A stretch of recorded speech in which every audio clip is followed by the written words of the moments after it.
2 Kings, chapter 1. After Ahab's death, Moab rebelled against Israel. Now Ahaziah had fallen through the lattice of his upper room in Samaria and injured himself. So he sent messengers, saying to them, "Go and consult Baal-zebub, the god of Ekron, to see if I will recover from this injury." But the angel of the Lord said to Elijah the Tishbite, "Go up and meet the messengers of the king of Samaria and ask them, is it because there is no God in Israel that you are going off to consult Baal-zebub, the god of Ekron? Therefore this is what the Lord says, you will not leave the bed you are lying on, you will certainly die."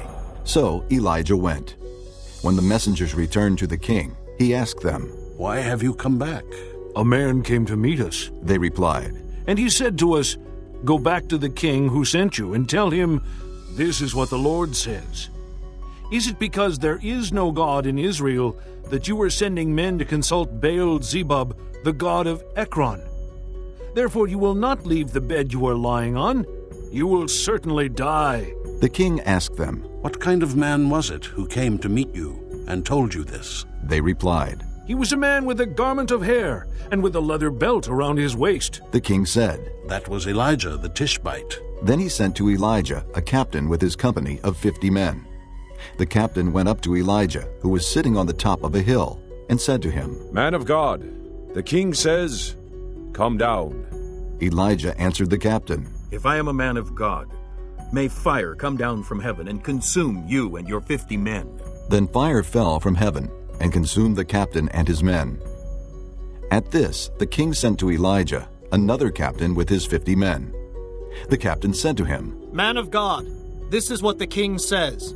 Come down at once." "If I am a man of God," Elijah replied, "may fire come down from heaven and consume you and your 50 men." Then the fire of God fell from heaven and consumed him and his 50 men.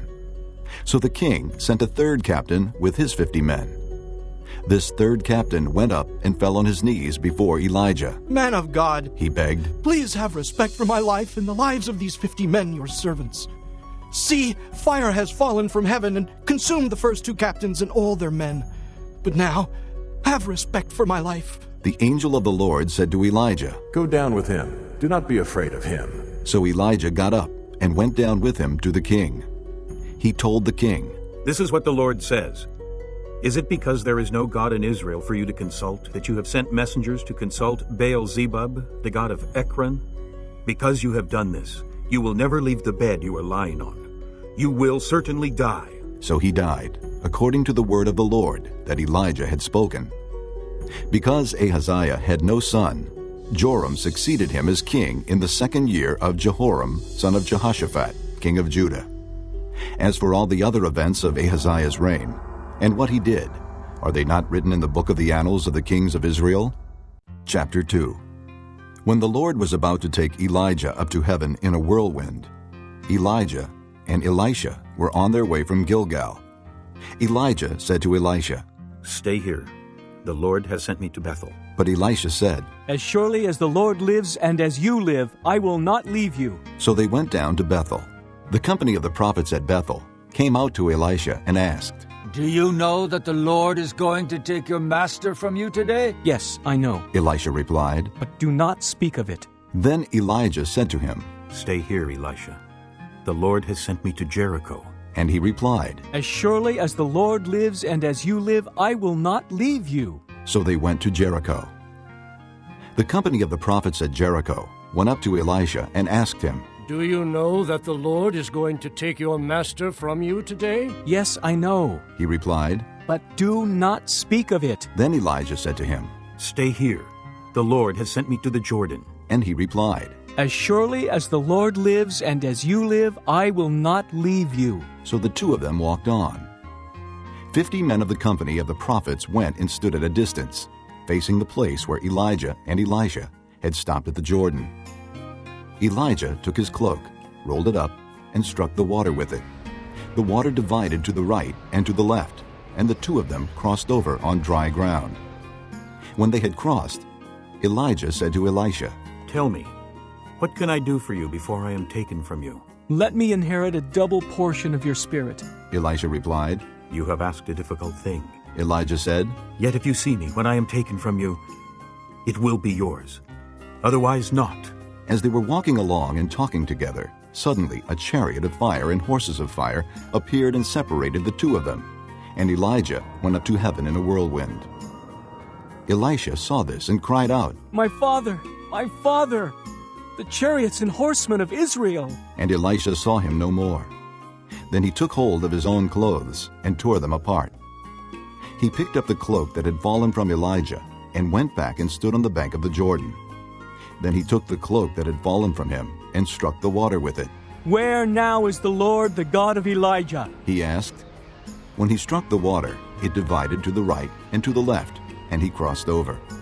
The company of the prophets from Jericho who were watching said, The spirit of Elijah is resting on Elisha. And they went to meet him and bowed to the ground before him. Look, they said, we, your servants, have 50 able men. Let them go and look for your master.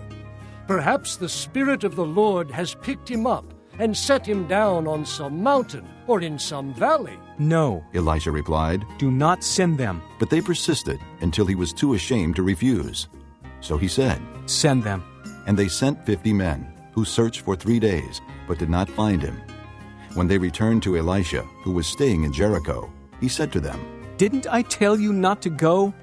The men of the city said to Elisha, Look, our lord, this town is well situated, as you can see, but the water is bad and the land is unproductive.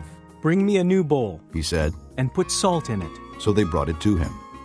Then he went out to the spring and threw the salt into it, saying, This is what the Lord says, I have healed this water.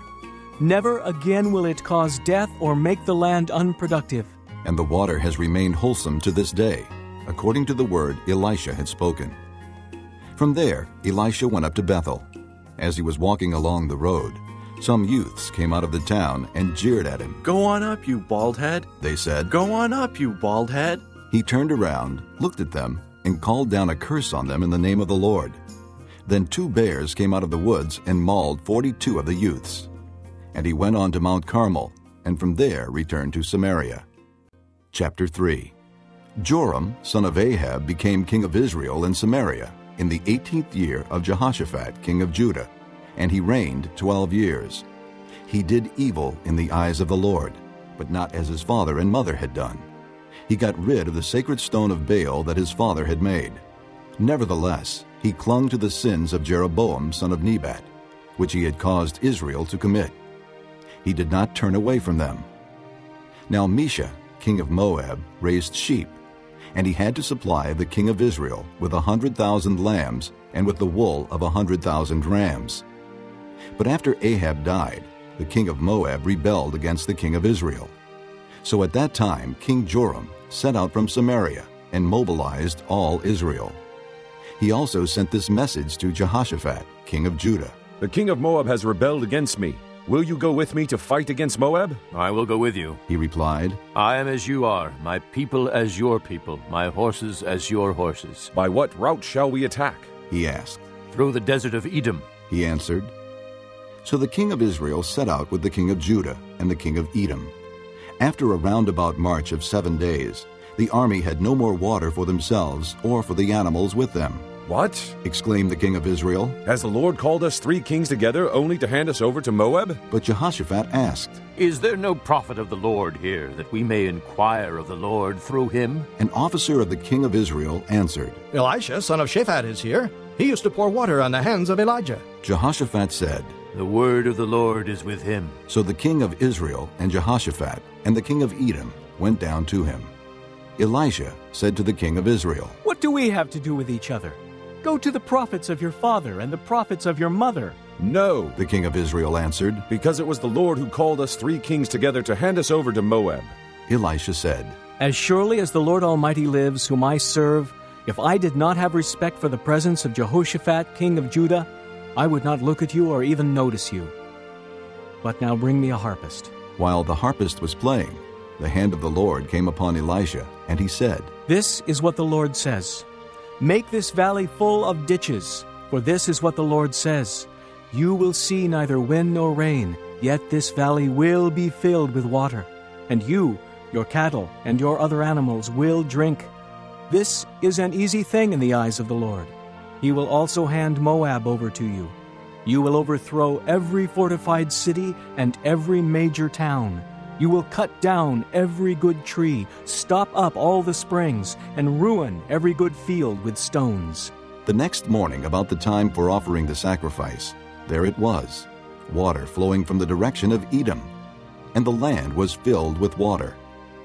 Now all the Moabites had heard that the kings had come to fight against them. So every man, young and old, who could bear arms was called up and stationed on the border. When they got up early in the morning, the sun was shining on the water. To the Moabites across the way, the water looked red, like blood. "That's blood," they said. "Those kings must have fought and slaughtered each other. Now to the plunder, Moab!" But when the Moabites came to the camp of Israel, the Israelites rose up and fought them until they fled. And the Israelites invaded the land and slaughtered the Moabites. They destroyed the towns, and each man threw a stone on every good field until it was covered. They stopped up all the springs and cut down every good tree. Only Kir Hareseth was left with its stones in place. But men armed with slings surrounded it and attacked it as well. When the king of Moab saw that the battle had gone against him, he took with him 700 swordsmen to break through to the king of Edom, but they failed. Then he took his firstborn son, who was to succeed him as king, and offered him as a sacrifice on the city wall. The fury against Israel was great. They withdrew and returned to their own land. Chapter 4. The wife of a man from the company of the prophets cried out to Elisha, "Your servant, my husband, is dead, and you know that he revered the Lord. But now his creditor is coming to take my 2 boys as his slaves." Elisha replied to her, "How can I help you? Tell me, what do you have in your house?" "Your servant has nothing there at all," she said. "except a little oil." Elisha said, "Go around and ask all your neighbors for empty jars. Don't ask for just a few. Then go inside and shut the door behind you and your sons. Pour oil into all the jars, and as each is filled, put it to one side." She left him, and afterward shut the door behind her and her sons. They brought the jars to her, and she kept pouring. When all the jars were full, she said to her son, "Bring me another one." But he replied, "There is not a jar left." Then the oil stopped flowing. She went and told the man of God, and he said, "Go, sell the oil and pay your debts. You and your sons can live on what is left." One day Elisha went to Shunem, and a well-to-do woman was there who urged him to stay for a meal. So whenever he came by, he stopped there to eat. She said to her husband, "I know that this man who often comes our way is a holy man of God. Let's make a small room on the roof and put in it a bed and a table, a chair, and a lamp for him. Then he can stay there whenever he comes to us." One day when Elisha came, he went up to his room and lay down there. He said to his servant Gehazi, "Call the Shunammite." So he called her, and she stood before him. Elisha said to him, "Tell her, you have gone to all this trouble for us. Now what can be done for you? Can we speak on your behalf to the king or the commander of the army?" She replied, "I have a home among my own people." "What can be done for her?" Elisha asked. Gehazi said, "Well, she has no son, and her husband is old." Then Elisha said, "Call her." So he called her, and she stood in the doorway. "About this time next year," Elisha said, "you will hold a son in your arms." "No, my lord." She objected. "Don't mislead your servant, O man of God." But the woman became pregnant, and the next year, about that same time, she gave birth to a son, just as Elisha had told her. The child grew, and one day he went out to his father, who was with the reapers. "My head! My head!" he said to his father. His father told the servant, "Carry him to his mother." After the servant had lifted him up and carried him to his mother, the boy sat on her lap until noon, and then he died. She went up and laid him on the bed of the man of God, then shut the door and went out. She called her husband and said, "Please, send me one of the servants and a donkey, so I can go to the man of God quickly and return." "Why go to him today?" he asked. "It's not the new moon or the Sabbath." "It's all right," she said. She saddled the donkey and said to her servant, "Lead on. Don't slow down for me unless I tell you." So she set out and came to the man of God at Mount Carmel. When he saw her in the distance, the man of God said to his servant Gehazi, "Look, there's the Shunammite. Run to meet her and ask her, "Are you all right? Is your husband all right? Is your child all right?" Everything is all right, she said. When she reached the man of God at the mountain, she took hold of his feet. Gehazi came over to push her away, but the man of God said, "Leave her alone. She is in bitter distress, but the Lord has hidden it from me and has not told me why." "Did I ask you for a son, my lord?" she said. "Didn't I tell you, don't raise my hopes?" Elisha said to Gehazi, "Tuck your cloak into your belt. Take my staff in your hand and run. If you meet anyone, do not greet him, and if anyone greets you, do not answer. Lay my staff on the boy's face." But the child's mother said, "As surely as the Lord lives, and as you live, I will not leave you." So he got up and followed her. Gehazi went on ahead and laid the staff on the boy's face, but there was no sound or response. So Gehazi went back to meet Elisha and told him, "The boy has not awakened." When Elisha reached the house, there was the boy lying dead on his couch. He went in, shut the door on the two of them, and prayed to the Lord. Then he got on the bed and lay upon the boy, mouth to mouth, eyes to eyes, hands to hands. As he stretched himself out upon him, the boy's body grew warm.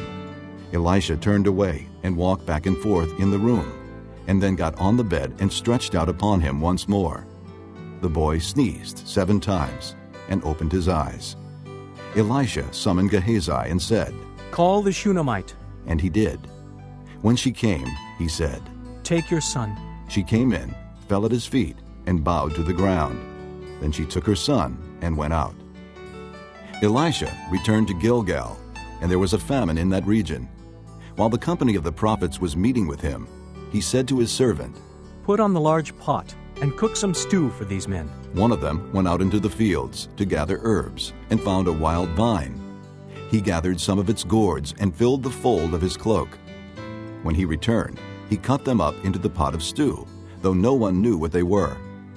The stew was poured out for the men, but as they began to eat it, they cried out, "O man of God, there is death in the pot!" And they could not eat it. Elisha said, "Get some flour." He put it into the pot and said, "Serve it to the people to eat." And there was nothing harmful in the pot. A man came from Baal-Shalisha, bringing the man of God 20 loaves of barley bread baked from the first ripe grain, along with some heads of new grain. "Give it to the people to eat." Elisha said, "How can I set this before 100 men?" his servant asked.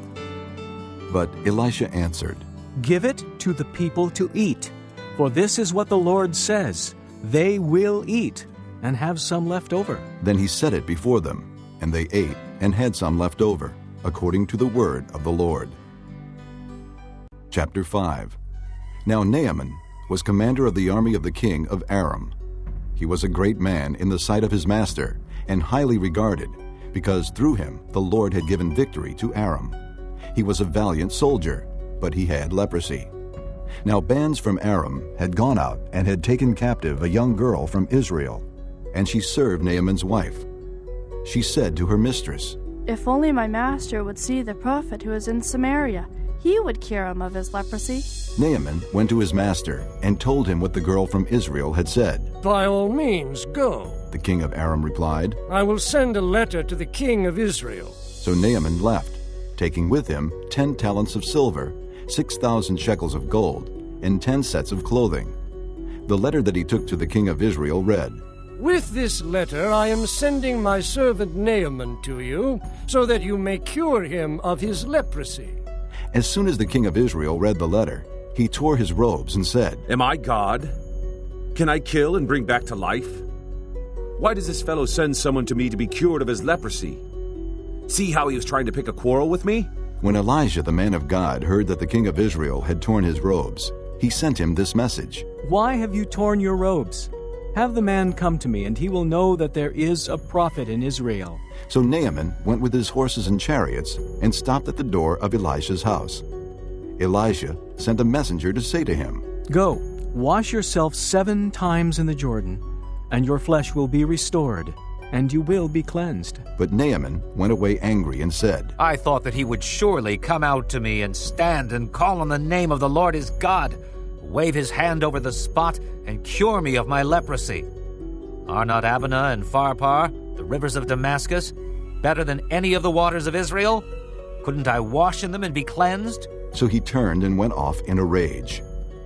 Naaman's servants went to him and said, "My father, if the prophet had told you to do some great thing, would you not have done it? How much more then when he tells you, 'Wash and be cleansed'?" So he went down and dipped himself in the Jordan 7 times, as the man of God had told him, and his flesh was restored and became clean like that of a young boy. Then Naaman and all his attendants went back to the man of God. He stood before him and said, "Now I know that there is no God in all the world except in Israel. Please, accept now a gift from your servant." The prophet answered, "As surely as the Lord lives, whom I serve, I will not accept a thing." And even though Naaman urged him, he refused. "If you will not," said Naaman, "please let me, your servant, be given as much earth as a pair of mules can carry. For your servant will never again make burnt offerings and sacrifices to any other god but the Lord. But may the Lord forgive your servant for this one thing. When my master enters the temple of Rimmon to bow down, and he is leaning on my arm, and I bow there also, when I bow down in the temple of Rimmon, may the Lord forgive your servant for this." "Go in peace," Elijah said. After Naaman had traveled some distance, Gehazi, the servant of Elisha, the man of God, said to himself, "My master was too easy on Naaman, this Aramean, by not accepting from him what he brought. As surely as the Lord lives, I will run after him and get something from him." So Gehazi hurried after Naaman. When Naaman saw him running toward him, he got down from the chariot to meet him. "Is everything all right?" he asked. "Everything is all right," Gehazi answered. "My master sent me to say, 2 young men from the company of the prophets have just come to me from the hill country of Ephraim. Please give them a talent of silver and 2 sets of clothing." "By all means, take 2 talents, said Naaman. He urged Gehazi to accept them, and then tied up the 2 talents of silver in 2 bags with 2 sets of clothing. He gave them to 2 of his servants, and they carried them ahead of Gehazi. When Gehazi came to the hill, he took the things from the servants and put them away in the house. He sent the men away, and they left. Then he went in and stood before his master Elijah. "Where have you been, Gehazi?" Elijah asked. "Your servant didn't go anywhere," Gehazi answered. But Elijah said to him, "Was not my spirit with you when the man got down from his chariot to meet you? Is this the time to take money, or to accept clothes, olive groves, vineyards, flocks, herds, or men servants and maid servants? Naaman's leprosy will cling to you and to your descendants forever." Then Gehazi went from Elijah's presence, and he was leprous, as white as snow. Chapter 6. The company of the prophets said to Elisha, "Look, the place where we meet with you is too small for us. Let us go to the Jordan, where each of us can get a pole, and let us build a place there for us to live." And he said, "Go." Then one of them said, "Won't you please come with your servants?" "I will," Elisha replied, and he went with them. They went to the Jordan and began to cut down trees. As one of them was cutting down a tree, the iron axe head fell into the water. "Oh, my Lord!" he cried out. "It was borrowed." The man of God asked, "Where did it fall?" When he showed him the place, Elijah cut a stick and threw it there, and made the iron float. "Lift it out," he said. Then the man reached out his hand and took it. Now the king of Aram was at war with Israel. After conferring with his officers, he said, "I will set up my camp in such and such a place." The man of God sent word to the king of Israel, "Beware of passing that place, because the Arameans are going down there." So the king of Israel checked on the place indicated by the man of God. Time and again, Elisha warned the king, so that he was on his guard in such places. This enraged the king of Aram. He summoned his officers and demanded of them, "Will you not tell me which of us is on the side of the king of Israel?" "None of us, my lord the king," said one of his officers. "But Elisha, the prophet who is in Israel, tells the king of Israel the very words you speak in your bedroom." "Go, find out where he is," the king ordered, "so I can send men and capture him." The report came back, "He is in Dothan." Then he sent horses and chariots and a strong force there. They went by night and surrounded the city. When the servant of the man of God got up and went out early the next morning, an army with horses and chariots had surrounded the city. "Oh, my lord, what shall we do?" the servant asked. Don't be afraid, the prophet answered. Those who are with us are more than those who are with them. And Elijah prayed, O Lord, open his eyes so he may see. Then the Lord opened the servant's eyes, and he looked and saw the hills full of horses and chariots of fire all around Elisha. As the enemy came down toward him, Elisha prayed to the Lord, Strike these people with blindness. So he struck them with blindness, as Elisha had asked. Elisha told them, This is not the road, and this is not the city. Follow me, and I will lead you to the man you are looking for. And he led them to Samaria. After they entered the city, Elisha said, Lord, open the eyes of these men so they can see. Then the Lord opened their eyes, and they looked, and there they were, inside Samaria. When the king of Israel saw them, he asked Elisha, Shall I kill them, my father? Shall I kill them? Do not kill them, he answered. Would you kill men you have captured with your own sword or bow? Set food and water before them so that they may eat and drink, and then go back to their master. So he prepared a great feast for them, and after they had finished eating and drinking, he sent them away, and they returned to their master. So the bands from Aram stopped raiding Israel's territory.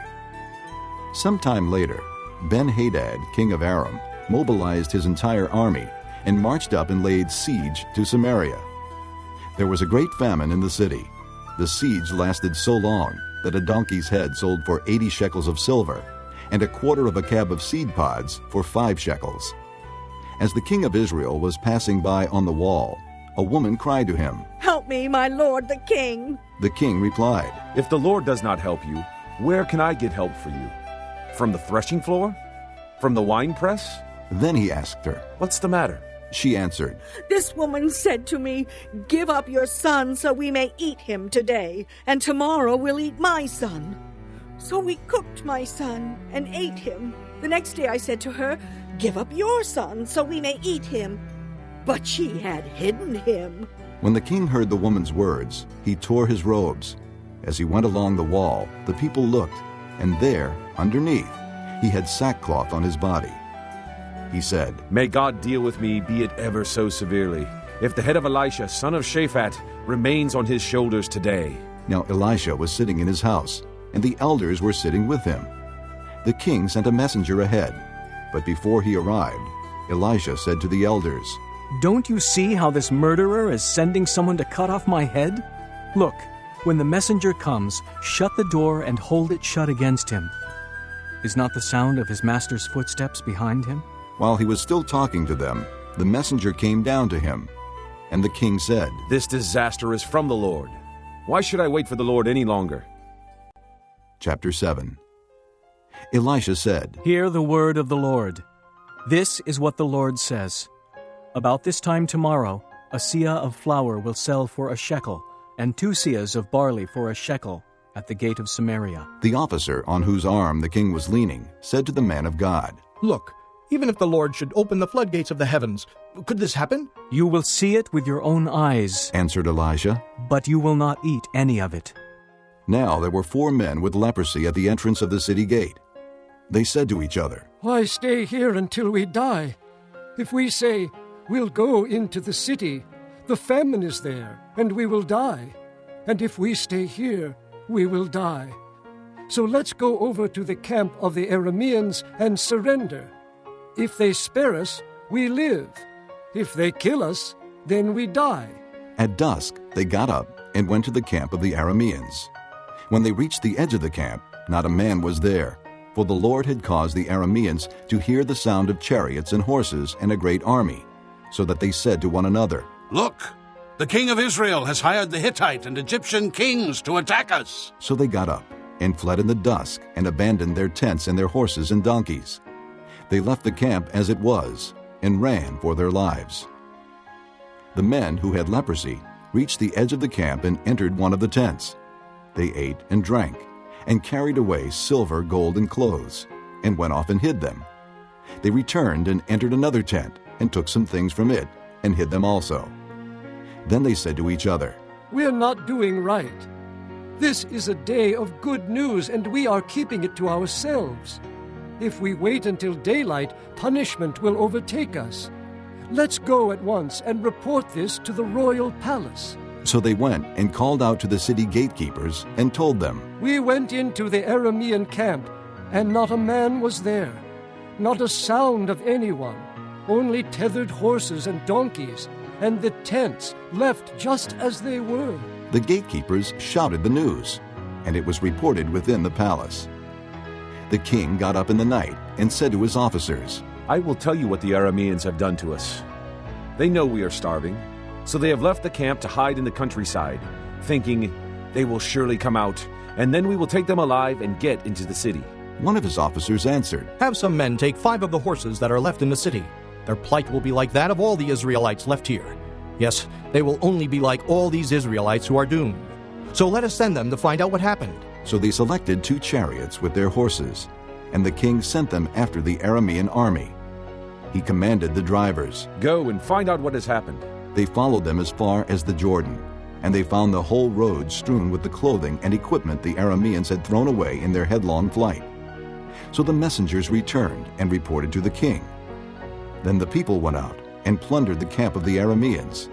So a seah of flour sold for a shekel, and 2 seahs of barley sold for a shekel, as the Lord had said. Now the king had put the officer on whose arm he leaned in charge of the gate, and the people trampled him in the gateway, and he died, just as the man of God had foretold when the king came down to his house. It happened as the man of God had said to the king. About this time tomorrow, a seah of flour will sell for a shekel, and 2 seahs of barley for a shekel at the gate of Samaria. The officer had said to the man of God, Look, even if the Lord should open the floodgates of the heavens, could this happen? The man of God had replied, You will see it with your own eyes, but you will not eat any of it. And that is exactly what happened to him, for the people trampled him in the gateway, and he died. Chapter 8. Now Elisha had said to the woman whose son he had restored to life, Go away with your family and stay for a while wherever you can, because the Lord has decreed a famine in the land that will last 7 years. The woman proceeded to do as the man of God said. She and her family went away and stayed in the land of the Philistines 7 years. At the end of the 7 years, she came back from the land of the Philistines and went to the king to beg for her house and land. The king was talking to Gehazi, the servant of the man of God, and had said, Tell me about all the great things Elisha has done. Just as Gehazi was telling the king how Elisha had restored the dead to life, the woman whose son Elisha had brought back to life came to beg the king for her house and land. Gehazi said, This is the woman, my lord the king. This is her son, whom Elisha restored to life. The king asked the woman about it, and she told him. Then he assigned an official to her case, and said to him, Give back everything that belonged to her, including all the income from her land from the day she left the country until now. Elijah went to Damascus, and Ben-Hadad, king of Aram, was ill. When the king was told, The man of God has come all the way up here, he said to Hazael, Take a gift with you, and go to meet the man of God. Consult the Lord through him. Ask him, Will I recover from this illness? Hazael went to meet Elisha, taking with him, as a gift, 40 camel loads of all the finest wares of Damascus. He went in and stood before him and said, Your son, Ben-Hadad, king of Aram, has sent me to ask, Will I recover from this illness? Elijah answered, Go and say to him, You will certainly recover. But the Lord has revealed to me that he will in fact die. He stared at him with a fixed gaze until Hazael felt ashamed. Then the man of God began to weep. Why is my lord weeping? Asked Hazael. Because I know the harm you will do to the Israelites. He answered, You will set fire to their fortified places, kill their young men with the sword, dash their little children to the ground, and rip open their pregnant women. Hazael said, How could your servant, a mere dog, accomplish such a feat? The Lord has shown me that you will become king of Aram, answered Elijah. Then Hazael left Elijah and returned to his master. When Ben-Hadad asked, What did Elisha say to you? Hazael replied, He told me that you would certainly recover. But the next day he took a thick cloth, soaked it in water, and spread it over the king's face, so that he died. Then Hazael succeeded him as king. In the 5th year of Joram, son of Ahab, king of Israel, when Jehoshaphat was king of Judah, Jehoram son of Jehoshaphat began his reign as king of Judah. He was 32 years old when he became king, and he reigned in Jerusalem 8 years. He walked in the ways of the kings of Israel, as the house of Ahab had done, for he married a daughter of Ahab. He did evil in the eyes of the Lord. Nevertheless, for the sake of his servant David, the Lord was not willing to destroy Judah. He had promised to maintain a lamp for David and his descendants forever. In the time of Jehoram, Edom rebelled against Judah and set up its own king. So Jehoram went to Zair with all his chariots. The Edomites surrounded him and his chariot commanders, but he rose up and broke through by night. His army, however, fled back home. To this day, Edom has been in rebellion against Judah. Libnah revolted at the same time. As for the other events of Jehoram's reign and all he did, are they not written in the book of the annals of the kings of Judah? Jehoram rested with his fathers and was buried with them in the city of David. And Ahaziah his son succeeded him as king. In the 12th year of Joram, son of Ahab, king of Israel, Ahaziah, son of Jehoram, king of Judah, began to reign. Ahaziah was 22 years old when he became king, and he reigned in Jerusalem 1 year. His mother's name was Athaliah, a granddaughter of Omri, king of Israel. He walked in the ways of the house of Ahab, and did evil in the eyes of the Lord, as the house of Ahab had done, for he was related by marriage to Ahab's family. Ahaziah went with Joram son of Ahab to war against Hazael, king of Aram, at Ramoth-Gilead. The Arameans wounded Joram, so King Joram returned to Jezreel to recover from the wounds the Arameans had inflicted on him at Ramoth in his battle with Hazael, king of Aram. Then Ahaziah, son of Jehoram, king of Judah, went down to Jezreel to see Joram son of Ahab, because he had been wounded. Chapter 9. The prophet Elijah summoned a man from the company of the prophets and said to him, Tuck your cloak into your belt. Take this flask of oil with you and go to Ramoth-Gilead. When you get there, look for Jehu, son of Jehoshaphat, the son of Nimshi. Go to him, get him away from his companions, and take him into an inner room. Then take the flask and pour the oil on his head and declare, This is what the Lord says, I anoint you king over Israel. Then open the door and run. Don't delay. So the young man, the prophet, went to Ramoth-Gilead. When he arrived, he found the army officers sitting together. I have a message for you, Commander, he said. For which of us? Asked Jehu. For you, Commander, he replied. Jehu got up and went into the house. Then the prophet poured the oil on Jehu's head and declared, This is what the Lord, the God of Israel, says. I anoint you king over the Lord's people Israel. You are to destroy the house of Ahab your master, and I will avenge the blood of my servants the prophets, and the blood of all the Lord's servants shed by Jezebel. The whole house of Ahab will perish. I will cut off from Ahab every last male in Israel, slave or free. I will make the house of Ahab like the house of Jeroboam, son of Nebat, and like the house of Baasha, son of Ahijah. As for Jezebel, dogs will devour her on the plot of ground at Jezreel, and no one will bury her. Then he opened the door and ran. When Jehu went out to his fellow officers, one of them asked him, Is everything all right? Why did this madman come to you? You know the man and the sort of things he says. Jehu replied. That's not true, they said. Tell us. Jehu said, Here is what he told me. This is what the Lord says. I anoint you king over Israel. They hurried and took their cloaks and spread them under him on the bare steps. Then they blew the trumpet and shouted, Jehu is king! So Jehu, son of Jehoshaphat, the son of Nimshi, conspired against Joram. Now Joram and all Israel had been defending Ramoth-Gilead against Hazael, king of Aram. But King Joram had returned to Jezreel to recover from the wounds the Arameans had inflicted on him in the battle with Hazael, king of Aram. Jehu said, If this is the way you feel, don't let anyone slip out of the city to go and tell the news in Jezreel. Then he got into his chariot and rode to Jezreel, because Joram was resting there, and Ahaziah, king of Judah, had gone down to see him. When the lookout standing on the tower in Jezreel saw Jehu's troops approaching, he called out, I see some troops coming. Get a horseman, Joram ordered. Send him to meet them and ask, Do you come in peace? The horsemen rode off to meet Jehu and said, This is what the king says. Do you come in peace? What do you have to do with peace? Jehu replied, Fall in behind me. The lookout reported, The messenger has reached them, but he isn't coming back. So the king sent out a second horseman. When he came to them, he said, This is what the king says. Do you come in peace? Jehu replied, What do you have to do with peace? Fall in behind me. The lookout reported, He has reached them, but he isn't coming back either. The driving is like that of Jehu, son of Nimshi. He drives like a madman. Hitch up my chariot, Joram ordered. And when it was hitched up, Joram, king of Israel, and Ahaziah, king of Judah, rode out, each in his own chariot, to meet Jehu. They met him at the plot of ground that had belonged to Naboth the Jezreelite.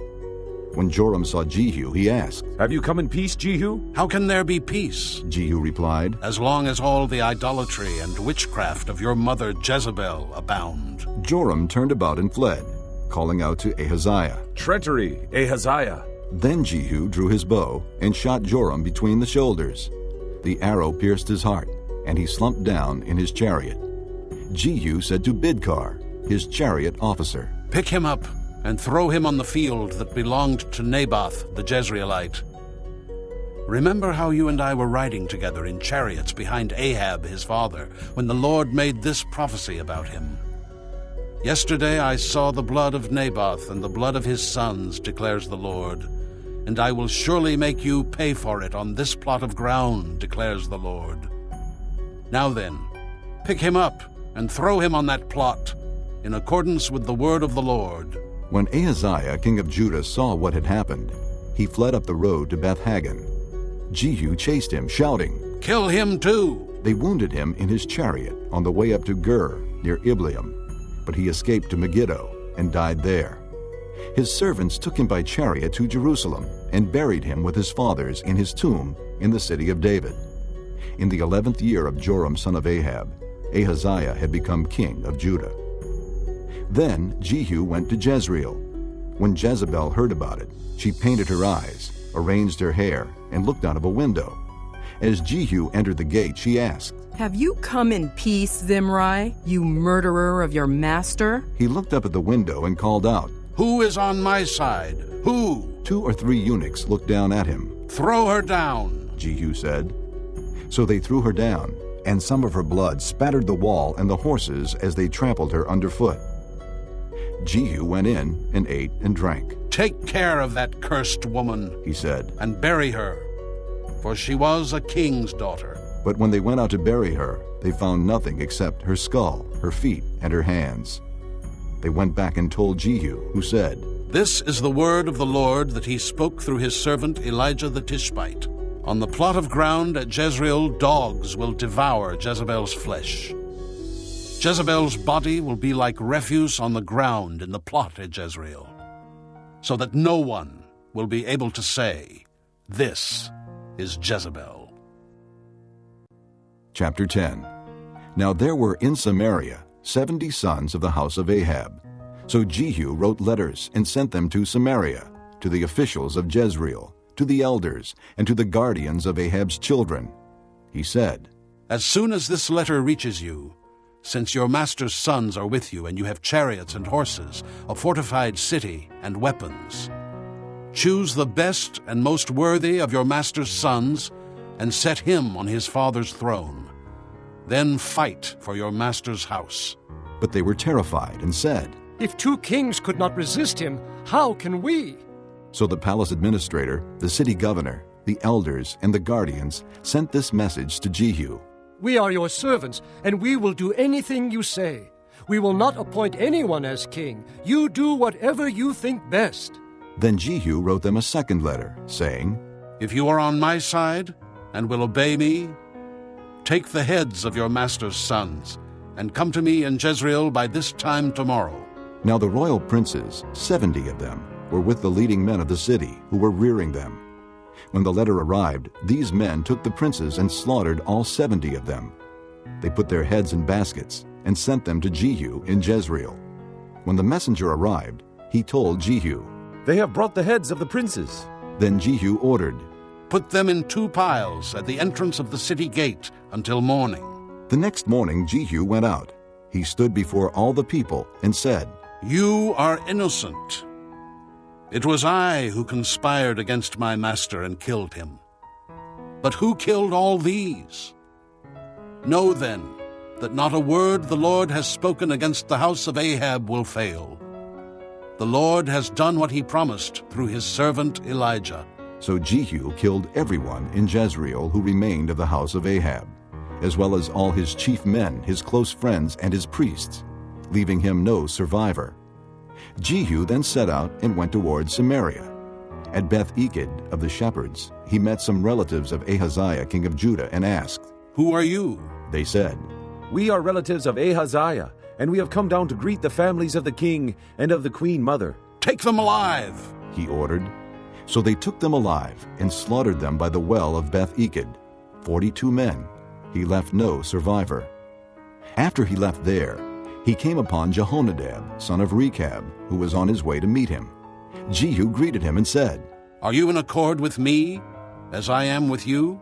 "I am," Jehonadab answered. "If so," said Jehu, "give me your hand." So he did, and Jehu helped him up into the chariot. Jehu said, "Come with me and see my zeal for the Lord." Then he had him ride along in his chariot. When Jehu came to Samaria, he killed all who were left there of Ahab's family.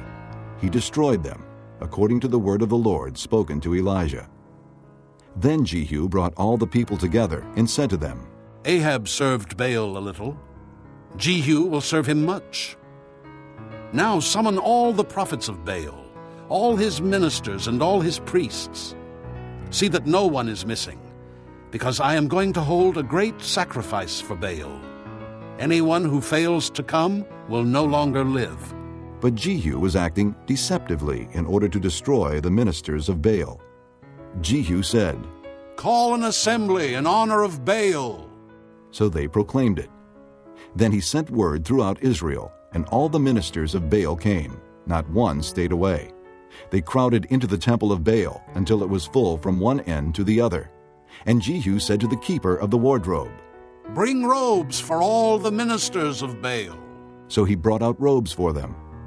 Then Jehu and Jehonadab, son of Rechab, went into the temple of Baal. Jehu said to the ministers of Baal, "Look around and see that no servants of the Lord are here with you, only ministers of Baal." So they went in to make sacrifices and burnt offerings. Now Jehu had posted 80 men outside with this warning, "If one of you lets any of the men I am placing in your hands escape, it will be your life for his life."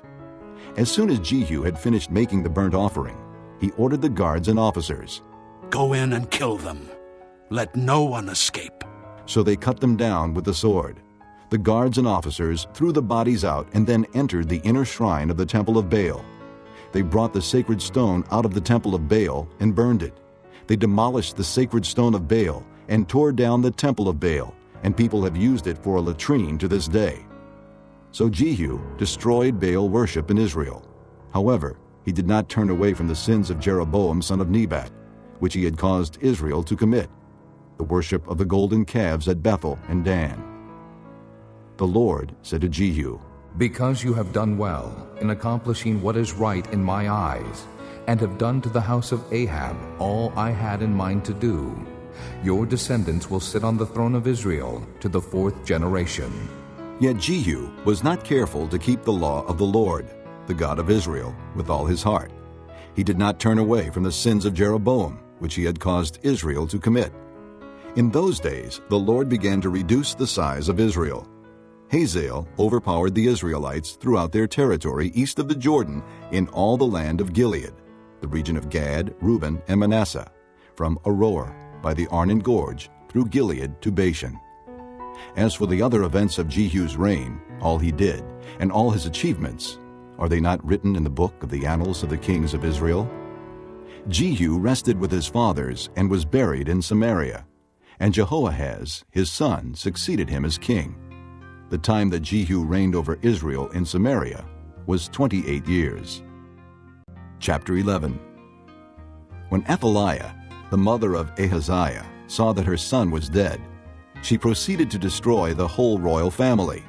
But Jehosheba, the daughter of King Jehoram and sister of Ahaziah, took Joash, son of Ahaziah, and stole him away from among the royal princes, who were about to be murdered. She put him and his nurse in a bedroom to hide him from Athaliah, so he was not killed. He remained hidden with his nurse at the temple of the Lord for 6 years, while Athaliah ruled the land. In the 7th year, Jehoiada sent for the commanders of units of 100, the Kerites and the guards, and had them brought to him at the temple of the Lord. He made a covenant with them, and put them under oath at the temple of the Lord. Then he showed them the king's son. He commanded them, saying, "This is what you are to do.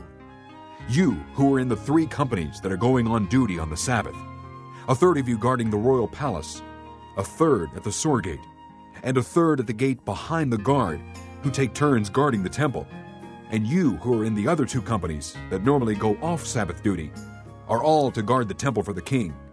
Station yourselves around the king, each man with his weapon in his hand. Anyone who approaches your ranks must be put to death. Stay close to the king wherever he goes." The commanders of units of 100 did just as Jehoiada the priest ordered. Each one took his men, those who were going on duty on the Sabbath and those who were going off duty, and came to Jehoiada the priest. Then he gave the commanders the spears and shields that had belonged to King David and that were in the temple of the Lord. The guards, each with his weapon in his hand, stationed themselves around the king, near the altar and the temple, from the south side to the north side of the temple. Jehoiada brought out the king's son and put the crown on him. He presented him with a copy of the covenant and proclaimed him king. They anointed him, and the people clapped their hands and shouted, "Long live the king!" When Athaliah heard the noise made by the guards and the people, she went to the people at the temple of the Lord. She looked, and there was the king, standing by the pillar, as the custom was. The officers and the trumpeters were beside the king, and all the people of the land were rejoicing and blowing trumpets. Then Athaliah tore her robes and called out, "Treason! Treason!" Jehoiada the priest ordered the commanders of units of 100, who were in charge of the troops, "Bring her out between the ranks, and put to the sword anyone who follows her." For the priest had said, "She must not be put to death in the temple of the Lord." So they seized her as she reached the place where the horses enter the palace grounds, and there she was put to death. Jehoiada then made a covenant between the Lord and the king and people, that they would be the Lord's people. He also made a covenant between the king and the people. All the people of the land went to the temple of Baal and tore it down. They smashed the altars and idols to pieces and killed Mattan, the priest of Baal, in front of the altars. Then Jehoiada, the priest, posted guards at the temple of the Lord. He took with him the commanders of hundreds, the Kerites, the guards, and all the people of the land, and together they brought the king down from the temple of the Lord and went into the palace, entering by way of the gate of the guards. The king then took his place on the royal throne, and all the people of the land rejoiced. And the city was quiet, because Athaliah had been slain with the sword at the palace.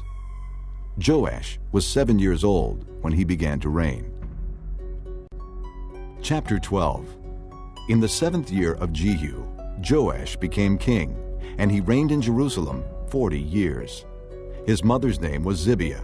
She was from Beersheba. Joash did what was right in the eyes of the Lord all the years Jehoiada the priest instructed him.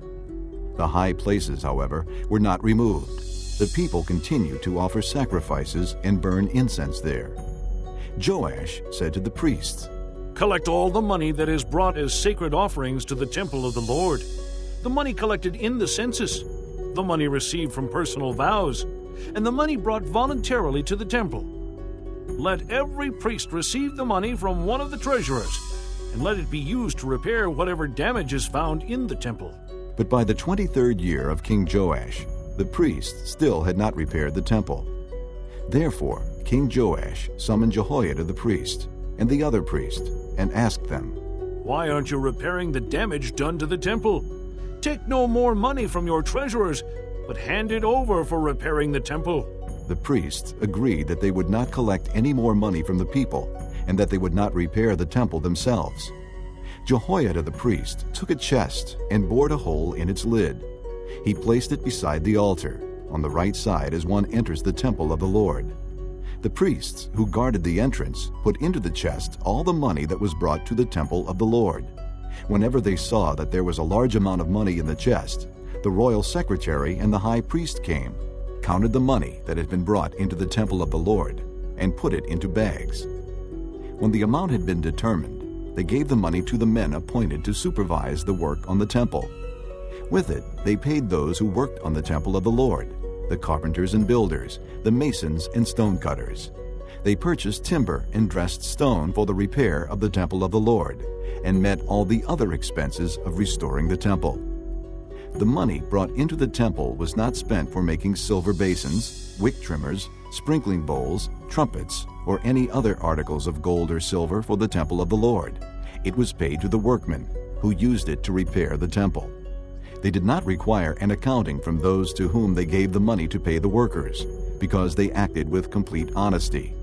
The money from the guilt offerings and sin offerings was not brought into the temple of the Lord. It belonged to the priests. About this time, Hazael, king of Aram, went up and attacked Gath and captured it. Then he turned to attack Jerusalem.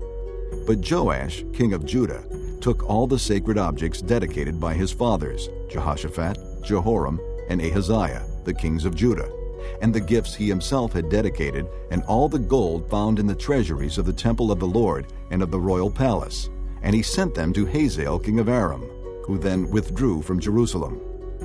As for the other events of the reign of Joash, and all he did, are they not written in the book of the annals of the kings of Judah? His officials conspired against him, and assassinated him at Beth Millo, on the road down to Silla.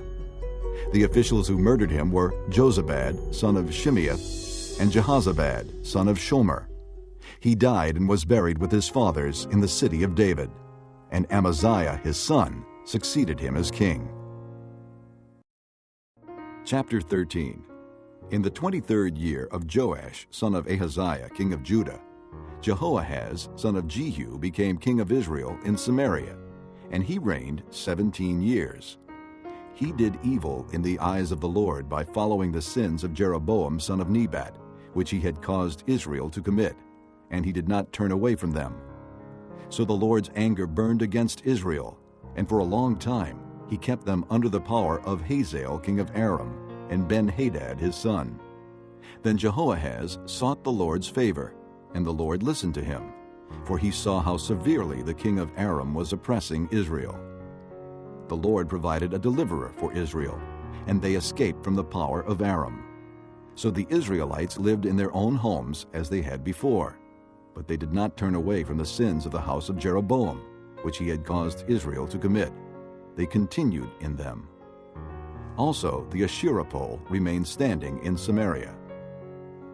Nothing had been left of the army of Jehoahaz except 50 horsemen, 10 chariots, and 10,000 foot soldiers, for the king of Aram had destroyed the rest and made them like the dust at threshing time. As for the other events of the reign of Jehoahaz, all he did, and his achievements, are they not written in the book of the annals of the kings of Israel? Jehoahaz rested with his fathers, and was buried in Samaria, and Jehoash his son succeeded him as king. In the 37th year of Joash king of Judah, Jehoash son of Jehoahaz became king of Israel in Samaria, and he reigned 16 years. He did evil in the eyes of the Lord, and did not turn away from any of the sins of Jeroboam son of Nebat, which he had caused Israel to commit. He continued in them. As for the other events of the reign of Jehoash, all he did, and his achievements, including his war against Amaziah king of Judah, are they not written in the book of the annals of the kings of Israel? Jehoash rested with his fathers, and Jeroboam succeeded him on the throne. Jehoash was buried in Samaria with the kings of Israel. Now Elijah was suffering from the illness from which he died. Jehoash, king of Israel, went down to see him, and wept over him. My father, he cried. the chariots and horsemen of Israel. Elisha said, Get a bow and some arrows. And he did so. Take the bow in your hands, he said to the king of Israel. When he had taken it, Elijah put his hands on the king's hands. Open the east window, he said. And he opened it. "Shoot," Elijah said, and he shot. "The Lord's arrow of victory, the arrow of victory over Aram." Elijah declared, "You will completely destroy the Arameans at Aphek." Then he said, "Take the arrows." And the king took them. Elijah told him, "Strike the ground." He struck it 3 times and stopped. The man of God was angry with him and said, "You should have struck the ground 5 or 6 times. Then you would have defeated Aram and completely destroyed it. But now you will defeat it only 3 times." Elijah died and was buried. Now Moabite raiders used to enter the country every spring. Once while some Israelites were burying a man, suddenly they saw a band of raiders. So they threw the man's body into Elijah's tomb. When the body touched Elijah's bones, the man came to life and stood up on his feet. Hazael, king of Aram, oppressed Israel throughout the reign of Jehoahaz. But the Lord was gracious to them, and had compassion and showed concern for them, because of his covenant with Abraham, Isaac, and Jacob. To this day, he has been unwilling to destroy them or banish them from his presence. Hazael, king of Aram, died, and Ben-Hadad his son succeeded him as king. Then Jehoash, son of Jehoahaz, recaptured from Ben-Hadad, son of Hazael, the towns he had taken in battle from his father Jehoahaz. 3 times Jehoash defeated him, and so he recovered the Israelite towns. Chapter 14. In the 2nd year of Jehoash, son of Jehoahaz, king of Israel, Amaziah, son of Joash, king of Judah, began to reign. He was 25 years old when he became king, and he reigned in Jerusalem 29 years. His mother's name was Jehoaddin. She was from Jerusalem. He did what was right in the eyes of the Lord, but not as his father David had done. In everything he followed the example of his father Joash. The high places, however, were not removed. The people continued to offer sacrifices and burn incense there. After the kingdom was firmly in his grasp, he executed the officials who had murdered his father the king. Yet he did not put the sons of the assassins to death, in accordance with what is written in the book of the law of Moses, where the Lord commanded, "Fathers shall not be put to death for their children, nor children put to death for their fathers. Each is to die for his own sins." He was the one who defeated 10,000 Edomites in the Valley of Salt and captured Selah in battle, calling it Joktheel, the name it has to this day. Then Amaziah sent messengers to Jehoash, son of Jehoahaz, the son of Jehu, king of Israel, with the challenge, "Come, meet me face to face." But Jehoash, king of Israel, replied to Amaziah, king of Judah, "A thistle in Lebanon sent a message to a cedar in Lebanon. Give your daughter to my son in marriage." Then a wild beast in Lebanon came along and trampled the thistle underfoot. You have indeed defeated Edom, and now you are arrogant. Glory in your victory, but stay at home. Why ask for trouble and cause your own downfall, and that of Judah also? Amaziah, however, would not listen. So Jehoash, king of Israel, attacked. He and Amaziah, king of Judah, faced each other at Beth-Shemesh in Judah. Judah was routed by Israel, and every man fled to his home. Jehoash, king of Israel, captured Amaziah, king of Judah, the son of Joash, the son of Ahaziah, at Beth-Shemesh. Then Jehoash went to Jerusalem and broke down the wall of Jerusalem from the Ephraim gate to the corner gate, a section about 600 feet long. He took all the gold and silver and all the articles found in the temple of the Lord and in the treasuries of the royal palace. He also took hostages and returned to Samaria. As for the other events of the reign of Jehoash, what he did, and his achievements, including his war against Amaziah, king of Judah, are they not written in the book of the annals of the kings of Israel? Jehoash rested with his fathers and was buried in Samaria with the kings of Israel, and Jeroboam his son succeeded him as king. Amaziah, son of Joash, king of Judah, lived for 15 years after the death of Jehoash, son of Jehoahaz, king of Israel. As for the other events of Amaziah's reign, are they not written in the book of the annals of the kings of Judah? They conspired against him in Jerusalem, and he fled to Lachish, but they sent men after him to Lachish and killed him there. He was brought back by horse and was buried in Jerusalem with his fathers in the city of David. Then all the people of Judah took Azariah, who was 16 years old, and made him king in place of his father Amaziah. He was the one who rebuilt Elath and restored it to Judah after Amaziah rested with his fathers. In the 15th year of Amaziah, son of Joash, king of Judah, Jeroboam, son of Jehoash, king of Israel, became king in Samaria, and he reigned 41 years. He did evil in the eyes of the Lord, and did not turn away from any of the sins of Jeroboam, son of Nebat, which he had caused Israel to commit. He was the one who restored the boundaries of Israel from Lebo-Hamath to the Sea of the Arabah, in accordance with the word of the Lord, the God of Israel, spoken through his servant Jonah, son of Amittai, the prophet from Gath-hepher. The Lord had seen how bitterly everyone in Israel, whether slave or free, was suffering. There was no one to help them. And since the Lord had not said he would blot out the name of Israel from under heaven, he saved them by the hand of Jeroboam, son of Jehoash. As for the other events of Jeroboam's reign, all he did, and his military achievements, including how he recovered for Israel both Damascus and Hamath, which had belonged to Yaudai, are they not written in the book of the annals of the kings of Israel? Jeroboam rested with his fathers, the kings of Israel, and Zechariah his son succeeded him as king. Chapter 15.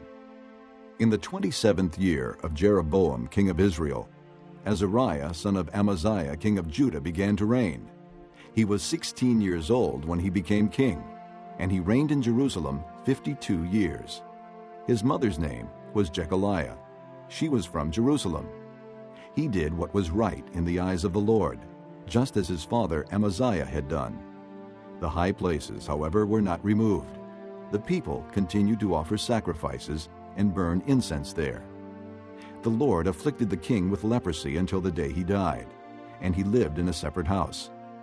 Jotham, the king's son, had charge of the palace and governed the people of the land. As for the other events of Azariah's reign and all he did, are they not written in the book of the annals of the kings of Judah? Azariah rested with his fathers and was buried near them in the city of David, and Jotham his son succeeded him as king. In the 38th year of Azariah king of Judah, Zechariah son of Jeroboam became king of Israel in Samaria, and he reigned 6 months. He did evil in the eyes of the Lord, as his fathers had done. He did not turn away from the sins of Jeroboam son of Nebat, which he had caused Israel to commit. Shallum son of Jabesh conspired against Zechariah. He attacked him in front of the people, assassinated him, and succeeded him as king. The other events of Zechariah's reign are written in the book of the annals of the kings of Israel. So the word of the Lord spoken to Jehu was fulfilled. Your descendants will sit on the throne of Israel to the 4th generation. Shallum, son of Jabesh, became king in the 39th year of Uzziah, king of Judah, and he reigned in Samaria 1 month. Then Menahem, son of Gadai, went from Tirzah up to Samaria. He attacked Shallum, son of Jabesh, in Samaria, assassinated him, and succeeded him as king. The other events of Shallum's reign and the conspiracy he led are written in the book of the annals of the kings of Israel. At that time, Menahem, starting out from Tirzah, attacked Tiphsah and everyone in the city and its vicinity, because they refused to open their gates. He sacked Tiphsah and ripped open all the pregnant women. In the 39th year of Azariah, king of Judah, Menahem, son of Gadai, became king of Israel, and he reigned in Samaria 10 years. He did evil in the eyes of the Lord. During his entire reign, he did not turn away from the sins of Jeroboam, son of Nebat, which he had caused Israel to commit. Then Pul, king of Assyria, invaded the land, and Menahem gave him 1,000 talents of silver to gain his support and strengthen his own hold on the kingdom.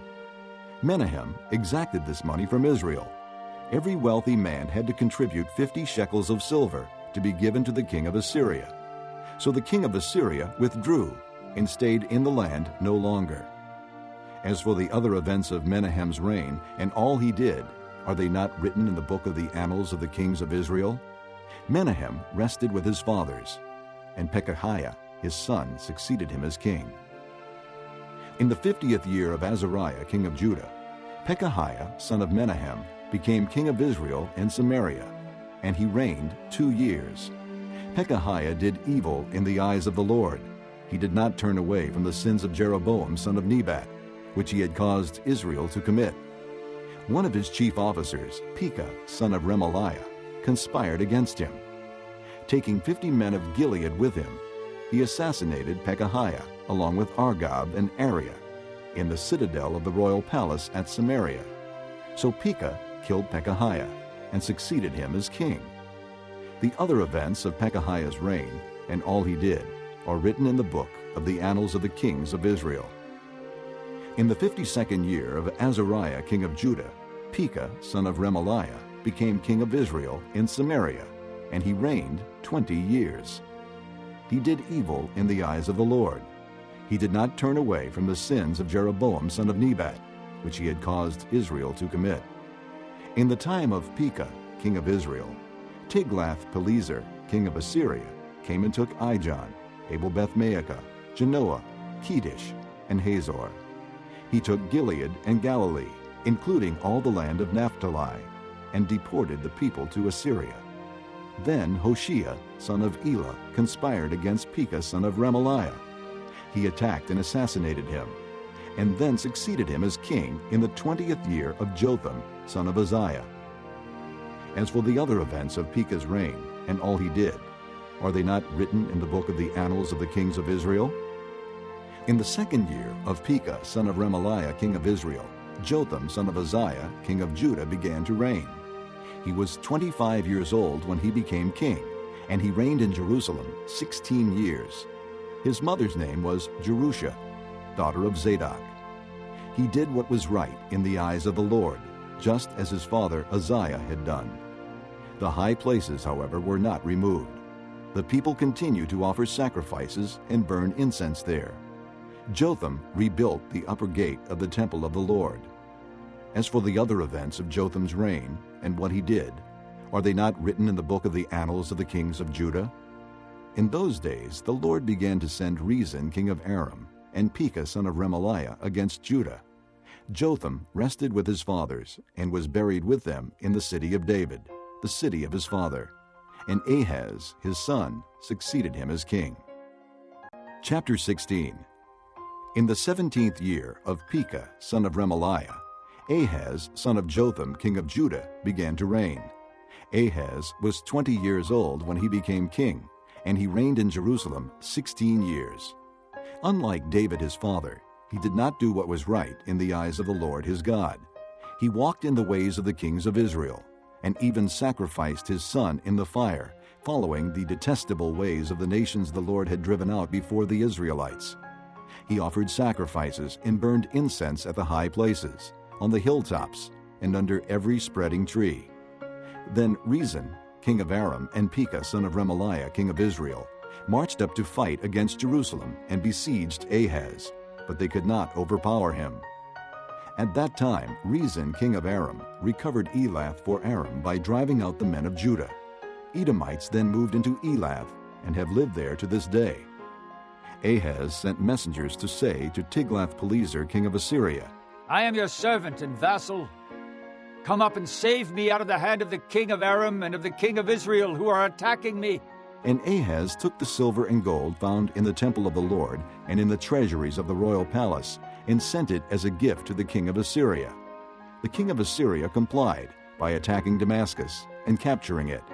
He deported its inhabitants to Kir and put Rezin to death.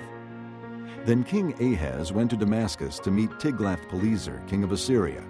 He saw an altar in Damascus and sent to Uriah the priest a sketch of the altar, with detailed plans for its construction. So Uriah the priest built an altar in accordance with all the plans that King Ahaz had sent from Damascus, and finished it before King Ahaz returned. When the king came back from Damascus and saw the altar, he approached it and presented offerings on it. He offered up his burnt offering and grain offering, poured out his drink offering, and sprinkled the blood of his fellowship offerings on the altar. The bronze altar that stood before the Lord he brought from the front of the temple, from between the new altar and the temple of the Lord, and put it on the north side of the new altar. King Ahaz then gave these orders to Uriah the priest. On the large new altar, offer the morning burnt offering and the evening grain offering, the king's burnt offering and his grain offering, and the burnt offering of all the people of the land, and their grain offering and their drink offering. Sprinkle on the altar all the blood of the burnt offerings and sacrifices. But I will use the bronze altar for seeking guidance. And Uriah the priest did just as King Ahaz had ordered. King Ahaz took away the side panels and removed the basins from the movable stands. He removed the sea from the bronze bowls that supported it and set it on a stone base. He took away the Sabbath canopy that had been built at the temple and removed the royal entryway outside the temple of the Lord in deference to the king of Assyria. As for the other events of the reign of Ahaz and what he did, are they not written in the book of the annals of the kings of Judah? Ahaz rested with his fathers and was buried with them in the city of David. And Hezekiah, his son, succeeded him as king. Chapter 17. In the 12th year of Ahaz, king of Judah, Hoshea, son of Elah, became king of Israel in Samaria, and he reigned 9 years. He did evil in the eyes of the Lord, but not like the kings of Israel who preceded him. Shalmaneser, king of Assyria, came up to attack Hoshea, who had been Shalmaneser's vassal and had paid him tribute. But the king of Assyria discovered that Hoshea was a traitor, for he had sent envoys to So, king of Egypt, and he no longer paid tribute to the king of Assyria, as he had done year by year. Therefore Shalmaneser seized him and put him in prison. The king of Assyria invaded the entire land, marched against Samaria, and laid siege to it for 3 years. In the 9th year of Hoshea, the king of Assyria captured Samaria and deported the Israelites to Assyria. He settled them in Halah, in Gozan on the Habor River, and in the towns of the Medes. All this took place because the Israelites had sinned against the Lord their God, who had brought them up out of Egypt from under the power of Pharaoh, king of Egypt. They worshipped other gods and followed the practices of the nations the Lord had driven out before them, as well as the practices that the kings of Israel had introduced. The Israelites secretly did things against the Lord their God that were not right. From watchtower to fortified city, they built themselves high places in all their towns. They set up sacred stones and Asherah poles on every high hill and under every spreading tree. At every high place they burned incense, as the nations whom the Lord had driven out before them had done. They did wicked things that provoked the Lord to anger. They worshipped idols, though the Lord had said, "You shall not do this." The Lord warned Israel and Judah through all his prophets and seers. Turn from your evil ways.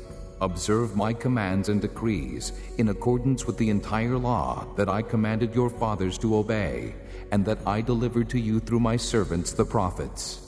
But they would not listen, and were as stiff-necked as their fathers, who did not trust in the Lord their God. They rejected his decrees and the covenant he had made with their fathers, and the warnings he had given them. They followed worthless idols and themselves became worthless. They imitated the nations around them, although the Lord had ordered them. Do not do as they do. And they did the things the Lord had forbidden them to do. They forsook all the commands of the Lord their God, and made for themselves 2 idols cast in the shape of calves, and an Asherah pole. They bowed down to all the starry hosts, and they worshipped Baal. They sacrificed their sons and daughters in the fire. They practiced divination and sorcery, and sold themselves to do evil in the eyes of the Lord, provoking him to anger. So the Lord was very angry with Israel, and removed them from his presence. Only the tribe of Judah was left, and even Judah did not keep the commands of the Lord their God. They followed the practices Israel had introduced. Therefore the Lord rejected all the people of Israel. He afflicted them and gave them into the hands of plunderers, until he thrust them from his presence. When he tore Israel away from the house of David, they made Jeroboam son of Nebat their king. Jeroboam enticed Israel away from following the Lord, and caused them to commit a great sin. The Israelites persisted in all the sins of Jeroboam, and did not turn away from them, until the Lord removed them from his presence, as he had warned through all his servants the prophets. So the people of Israel were taken from their homeland into exile in Assyria, and they are still there. The king of Assyria brought people from Babylon, Cutha, Ava, Hamath, and Sepharvaim, and settled them in the towns of Samaria to replace the Israelites. They took over Samaria and lived in its towns. When they first lived there, they did not worship the Lord, so he sent lions among them, and they killed some of the people. It was reported to the king of Assyria, "The people you deported and resettled in the towns of Samaria do not know what the God of that country requires. He has sent lions among them, which are killing them off, because the people do not know what he requires." Then the king of Assyria gave this order: "Have one of the priests you took captive from Samaria go back to live there, and teach the people what the God of the land requires." So one of the priests who had been exiled from Samaria came to live in Bethel and taught them how to worship the Lord. Nevertheless, each national group made its own gods in the several towns where they settled, and set them up in the shrines the people of Samaria had made at the high places. The men from Babylon made Succoth-Benoth, the men from Cutha made Nergal, and the men from Hamath made Ashima. The Avites made Nibhaz and Tartak, and the Sepharvites burned their children in the fire as sacrifices to Adramelech and Anamelech, the gods of Sepharvaim. They worshipped the Lord, but they also appointed all sorts of their own people to officiate for them as priests in the shrines at the high places. They worshipped the Lord, but they also served their own gods in accordance with the customs of the nations from which they had been brought. To this day they persist in their former practices. They neither worship the Lord nor adhere to the decrees and ordinances, the laws and commands that the Lord gave the descendants of Jacob, whom he named Israel. When the Lord made a covenant with the Israelites, he commanded them, "Do not worship any other gods or bow down to them, serve them, or sacrifice to them. But the Lord, who brought you up out of Egypt with mighty power and outstretched arm, is the one you must worship. To him you shall bow down, and to him offer sacrifices. You must always be careful to keep the decrees and ordinances, the laws and commands he wrote for you. Do not worship other gods. Do not forget the covenant I have made with you, and do not worship other gods. Rather, worship the Lord your God. It is he who will deliver you from the hand of all your enemies." They would not listen, however, but persisted in their former practices. Even while these people were worshiping the Lord, they were serving their idols. To this day, their children and grandchildren continue to do as their fathers did. Chapter 18. In the 3rd year of Hoshea, son of Elah, king of Israel, Hezekiah, son of Ahaz, king of Judah, began to reign. He was 25 years old when he became king, and he reigned in Jerusalem 29 years. His mother's name was Abijah, daughter of Zechariah. He did what was right in the eyes of the Lord, just as his father David had done. He removed the high places, smashed the sacred stones, and cut down the Asherah poles. He broke into pieces the bronze snake Moses had made, for up to that time the Israelites had been burning incense to it. It was called Nehushtan. Hezekiah trusted in the Lord, the God of Israel. There was no one like him among all the kings of Judah, either before him or after him. He held fast to the Lord and did not cease to follow him. He kept the commands the Lord had given Moses, and the Lord was with him. He was successful in whatever he undertook. He rebelled against the king of Assyria and did not serve him. From watchtower to fortified city, he defeated the Philistines as far as Gaza and its territory. In King Hezekiah's 4th year, which was the 7th year of Hoshea, son of Elah, king of Israel, Shalmaneser, king of Assyria, marched against Samaria and laid siege to it. At the end of 3 years, the Assyrians took it. So Samaria was captured in Hezekiah's 6th year, which was the 9th year of Hoshea, king of Israel. The king of Assyria deported Israel to Assyria and settled them in Halah, in Gozan on the Habor River, and in towns of the Medes. This happened because they had not obeyed the Lord their God, but had violated his covenant, all that Moses the servant of the Lord commanded. They neither listened to the commands nor carried them out. In the 14th year of King Hezekiah's reign, Sennacherib, king of Assyria, attacked all the fortified cities of Judah and captured them. So Hezekiah, king of Judah, sent this message to the king of Assyria at Lachish: I have done wrong. Withdraw from me, and I will pay whatever you demand of me. The king of Assyria exacted from Hezekiah king of Judah 300 talents of silver and 30 talents of gold. So Hezekiah gave him all the silver that was found in the temple of the Lord, and in the treasuries of the royal palace. At this time, Hezekiah king of Judah stripped off the gold with which he had covered the doors and doorposts of the temple of the Lord, and gave it to the king of Assyria. The king of Assyria sent his supreme commander, his chief officer, and his field commander with a large army from Lachish to King Hezekiah at Jerusalem. They came up to Jerusalem and stopped at the aqueduct of the upper pool, on the road to the washerman's field. They called for the king, and Eliakim, son of Hilkiah, the palace administrator, Shebna, the secretary, and Joah, son of Asaph, the recorder, went out to them. The field commander said to them, Tell Hezekiah, this is what the great king, the king of Assyria, says. On what are you basing this confidence of yours? You say you have strategy and military strength, but you speak only empty words. On whom are you depending, that you rebel against me? Look now, you are depending on Egypt, that splintered reed of a staff, which pierces a man's hand and wounds him if he leans on it. Such is Pharaoh, king of Egypt, to all who depend on him. And if you say to me, We are depending on the Lord our God, isn't he the one whose high places and altars Hezekiah removed, saying to Judah and Jerusalem, You must worship before this altar in Jerusalem? Come now, make a bargain with my master, the king of Assyria. I will give you 2,000 horses, if you can put riders on them. How can you repulse one officer of the least of my master's officials, even though you are depending on Egypt for chariots and horsemen? Furthermore, have I come to attack and destroy this place without word from the Lord? The Lord himself told me to march against this country and destroy it. Then Eliakim, son of Hilkiah, and Shebna and Joah said to the field commander, Please speak to your servants in Aramaic, since we understand it. Don't speak to us in Hebrew in the hearing of the people on the wall. But the commander replied, Was it only to your master and you that my master sent me to say these things? And not to the men sitting on the wall, who, like you, will have to eat their own filth and drink their own urine?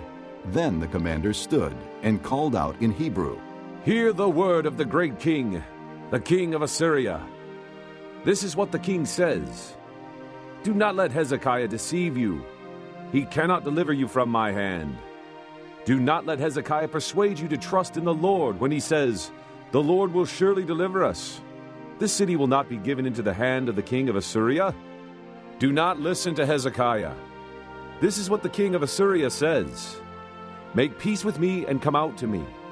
Then every one of you will eat from his own vine and fig tree and drink water from his own cistern, until I come and take you to a land like your own, a land of grain and new wine, a land of bread and vineyards, a land of olive trees and honey. Choose life and not death. Do not listen to Hezekiah, for he is misleading you when he says, The Lord will deliver us. Has the God of any nation ever delivered his land from the hand of the king of Assyria? Where are the gods of Hamath and Arpad? Where are the gods of Sepharvaim, Hena, and Ivah? Have they rescued Samaria from my hand? Who of all the gods of these countries has been able to save his land from me? How then can the Lord deliver Jerusalem from my hand? But the people remained silent and said nothing in reply, because the king had commanded, Do not answer him. Then Eliakim, son of Hilkiah, the palace administrator, Shebna, the secretary, and Joah, son of Asaph, the recorder, went to Hezekiah, with their clothes torn, and told him what the field commander had said. Chapter 19. When King Hezekiah heard this, he tore his clothes, and put on sackcloth, and went into the temple of the Lord. He sent Eliakim, the palace administrator, Shebna, the secretary, and the leading priests, all wearing sackcloth, to the prophet Isaiah, son of Amoz. They told him, This is what Hezekiah says. This day is a day of distress and rebuke and disgrace, as when children come to the point of birth and there's no strength to deliver them. It may be that the Lord your God will hear all the words of the field commander, whom his master, the king of Assyria, has sent to ridicule the living God, and that he will rebuke him for the words the Lord your God has heard. Therefore pray for the remnant that still survives. When King Hezekiah's officials came to Isaiah, Isaiah said to them, "Tell your master, this is what the Lord says. Do not be afraid of what you have heard. Those words with which the underlings of the king of Assyria have blasphemed me. Listen, I am going to put such a spirit in him that when he hears a certain report, he will return to his own country, and there I will have him cut down with the sword." When the field commander heard that the king of Assyria had left Lachish, he withdrew and found the king fighting against Libnah. Now Sennacherib received a report that Tirhakah, the Cushite king of Egypt, was marching out to fight against him. So he again sent messengers to Hezekiah with this word, "Say to Hezekiah, king of Judah, do not let the God you depend on deceive you when he says, 'Jerusalem will not be handed over to the king of Assyria.' Surely you have heard what the kings of Assyria have done to all the countries, destroying them completely. And will you be delivered? Did the gods of the nations that were destroyed by my forefathers deliver them? The gods of Gozan, Haran, Rezeph, and the people of Eden who were in Tel Assar? Where is the king of Hamath, the king of Arpad, the king of the city of Sepharvaim, or of Hena, or Ivah?" Hezekiah received the letter from the messengers and read it. Then he went up to the temple of the Lord and spread it out before the Lord. And Hezekiah prayed to the Lord, "O Lord, God of Israel, enthroned between the cherubim, you alone are God over all the kingdoms of the earth.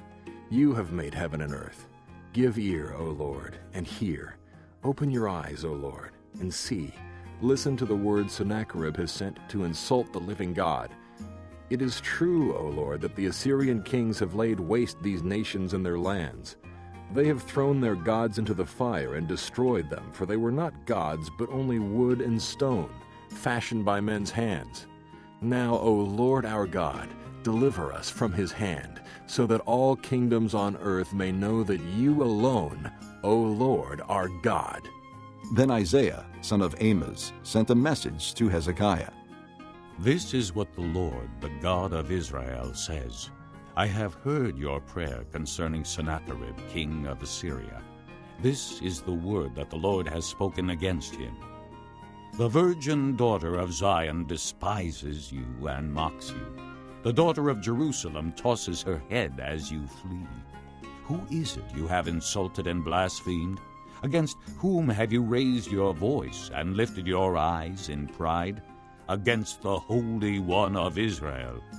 By your messengers you have heaped insults on the Lord, and you have said, 'With my many chariots I have ascended the heights of the mountains, the utmost heights of Lebanon. I have cut down its tallest cedars, the choicest of its pines. I have reached its remotest parts, the finest of its forests. I have dug wells in foreign lands and drunk the water there. With the soles of my feet I have dried up all the streams of Egypt.' Have you not heard? Long ago I ordained it. In days of old I planned it. Now I have brought it to pass, that you have turned fortified cities into piles of stone. Their people, drained of power, are dismayed and put to shame. They are like plants in the field, like tender green shoots, like grass sprouting on the roof, scorched before it grows up. But I know where you stay, and when you come and go, and how you rage against me. Because you rage against me, and your insolence has reached my ears, I will put my hook in your nose, and my bit in your mouth, and I will make you return by the way you came. This will be the sign for you, O Hezekiah. This year you will eat what grows by itself, and the second year what springs from that. But in the third year sow and reap, plant vineyards and eat their fruit. Once more a remnant of the house of Judah will take root below and bear fruit above. For out of Jerusalem will come a remnant, and out of Mount Zion a band of survivors. The zeal of the Lord Almighty will accomplish this. Therefore, this is what the Lord says concerning the king of Assyria. He will not enter this city or shoot an arrow here. He will not come before it with shield or build a siege ramp against it. By the way that he came, he will return. He will not enter this city, declares the Lord. I will defend this city and save it for my sake and for the sake of David my servant." That night the angel of the Lord went out and put to death 185,000 men in the Assyrian camp. When the people got up the next morning, there were all the dead bodies. So Sennacherib, king of Assyria, broke camp and withdrew. He returned to Nineveh and stayed there. One day, while he was worshiping in the temple of his god Nisroch, his sons Adramelech and Sharezer cut him down with the sword, and they escaped to the land of Ararat. And Esarhaddon, his son, succeeded him as king. Chapter 20. In those days Hezekiah became ill and was at the point of death. The prophet Isaiah, son of Amoz, went to him and said, "This is what the Lord says. Put your house in order, because you are going to die. You will not recover." Hezekiah turned his face to the wall and prayed to the Lord. "Remember, O Lord, how I have walked before you faithfully and with wholehearted devotion, and have done what is good in your eyes."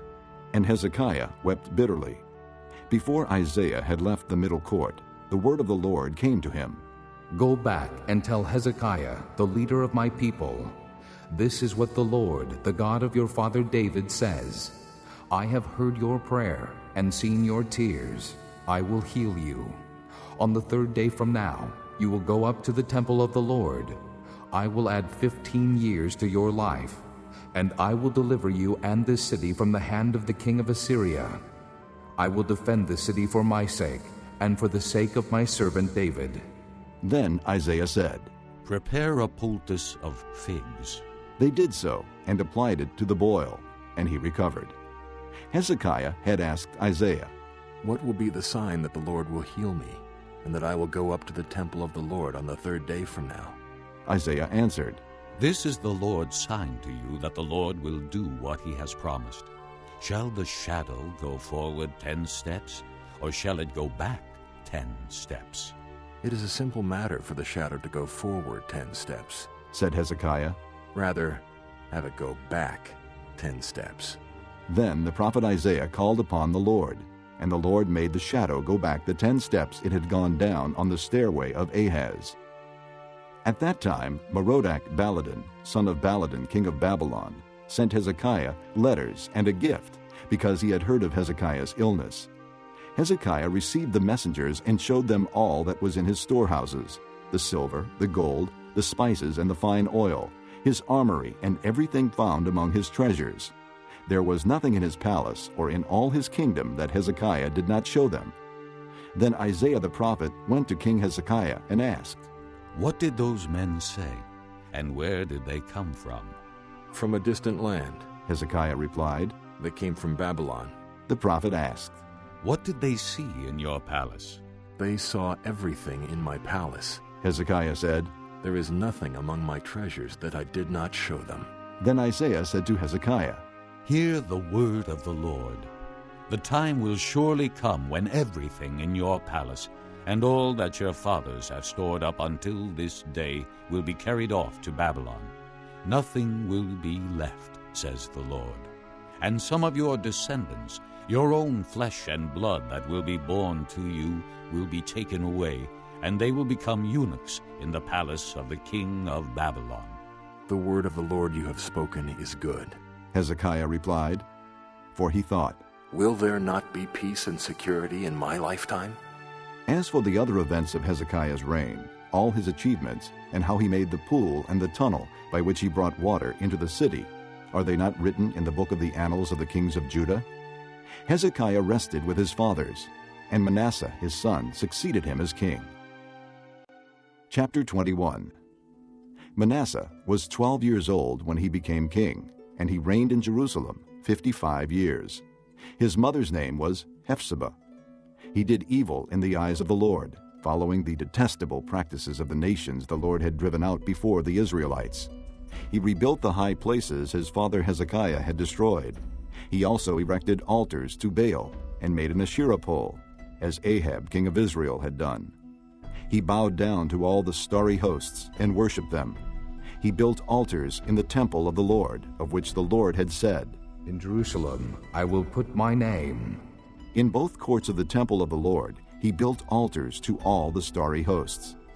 He sacrificed his own son in the fire, practiced sorcery and divination, and consulted mediums and spiritists. He did much evil in the eyes of the Lord, provoking him to anger. He took the carved Asherah pole he had made and put it in the temple, of which the Lord had said to David and to his son Solomon, In this temple and in Jerusalem, which I have chosen out of all the tribes of Israel, I will put my name forever. I will not again make the feet of the Israelites wander from the land I gave their forefathers, if only they will be careful to do everything I commanded them, and will keep the whole law that my servant Moses gave them. But the people did not listen. Manasseh led them astray, so that they did more evil than the nations the Lord had destroyed before the Israelites. The Lord said through his servants the prophets, Manasseh, king of Judah, has committed these detestable sins. He has done more evil than the Amorites who preceded him, and has led Judah into sin with his idols. Therefore, this is what the Lord, the God of Israel, says. I am going to bring such disaster on Jerusalem and Judah that the ears of everyone who hears of it will tingle. I will stretch out over Jerusalem the measuring line used against Samaria, and the plumb line used against the house of Ahab. I will wipe out Jerusalem as one wipes a dish, wiping it and turning it upside down. I will forsake the remnant of my inheritance and hand them over to their enemies. They will be looted and plundered by all their foes, because they have done evil in my eyes, and have provoked me to anger from the day their forefathers came out of Egypt until this day. Moreover, Manasseh also shed so much innocent blood that he filled Jerusalem from end to end, besides the sin that he had caused Judah to commit, so that they did evil in the eyes of the Lord. As for the other events of Manasseh's reign, and all he did, including the sin he committed, are they not written in the book of the annals of the kings of Judah? Manasseh rested with his fathers, and was buried in his palace garden, the garden of Uzzah. And Amon his son succeeded him as king. Amon was 22 years old when he became king, and he reigned in Jerusalem 2 years. His mother's name was Meshullemith, daughter of Harez. She was from Jotbah. He did evil in the eyes of the Lord, as his father Manasseh had done. He walked in all the ways of his father. He worshipped the idols his father had worshipped, and bowed down to them. He forsook the Lord, the God of his fathers, and did not walk in the way of the Lord. Ammon's officials conspired against him, and assassinated the king in his palace. Then the people of the land killed all who had plotted against King Ammon, and they made Josiah his son king in his place. As for the other events of Ammon's reign, and what he did, are they not written in the book of the annals of the kings of Judah? He was buried in his grave in the garden of Uzzah, and Josiah his son succeeded him as king. Chapter 22. Josiah was 8 years old when he became king, and he reigned in Jerusalem 31 years. His mother's name was Jedidah, daughter of Adaiah. She was from Bozkath. He did what was right in the eyes of the Lord, and walked in all the ways of his father David, not turning aside to the right or to the left. In the 18th year of his reign, King Josiah sent the secretary Shaphan, son of Azaliah, the son of Meshullam, to the temple of the Lord. He said, Go up to Hilkiah the high priest, and have him get ready the money that has been brought into the temple of the Lord, which the doorkeepers have collected from the people. Have them entrusted to the men appointed to supervise the work on the temple, and have these men pay the workers who repair the temple of the Lord, the carpenters, the builders, and the masons. Also have them purchase timber and dressed stone to repair the temple. But they need not account for the money entrusted to them, because they are acting faithfully. Hilkiah the high priest said to Shaphan the secretary, I have found the book of the law in the temple of the Lord. He gave it to Shaphan, who read it. Then Shaphan the secretary went to the king and reported to him, Your officials have paid out the money that was in the temple of the Lord, and have entrusted it to the workers and supervisors at the temple. Then Shaphan the secretary informed the king, Hilkiah the priest has given me a book. And Shaphan read from it in the presence of the king. When the king heard the words of the book of the law, he tore his robes. He gave these orders to Hilkiah the priest, Ahikam son of Shaphan, Achbor son of Micaiah, Shaphan the secretary, and Isaiah the king's attendant. Go and inquire of the Lord for me and for the people and for all Judah about what is written in this book that has been found. Great is the Lord's anger that burns against us because our fathers have not obeyed the words of this book. They have not acted in accordance with all that is written there concerning us. Hilkiah the priest, Ahikam, Achbor, Shaphan, and Isaiah went to speak to the prophetess Huldah, who was the wife of Shallum son of Tikvah, the son of Harhes, keeper of the wardrobe. She lived in Jerusalem, in the 2nd district. She said to them, This is what the Lord, the God of Israel, says. Tell the man who sent you to me, this is what the Lord says. I am going to bring disaster on this place and its people, according to everything written in the book the king of Judah has read. Because they have forsaken me and burned incense to other gods, and provoked me to anger by all the idols their hands have made, my anger will burn against this place and will not be quenched. Tell the king of Judah, who sent you to inquire of the Lord, this is what the Lord, the God of Israel, says concerning the words you heard.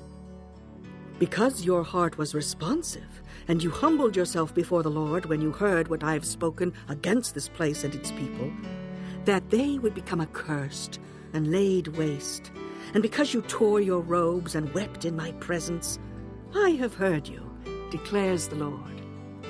Therefore, I will gather you to your fathers, and you will be buried in peace. Your eyes will not see all the disaster I am going to bring on this place. So they took her answer back to the king. Chapter 23. Then the king called together all the elders of Judah and Jerusalem. He went up to the temple of the Lord with the men of Judah, the people of Jerusalem, the priests and the prophets, all the people from the least to the greatest. He read in their hearing all the words of the book of the covenant, which had been found in the temple of the Lord. The king stood by the pillar and renewed the covenant in the presence of the Lord, to follow the Lord and keep his commands, regulations, and decrees with all his heart and all his soul, thus confirming the words of the covenant written in this book. Then all the people pledged themselves to the covenant.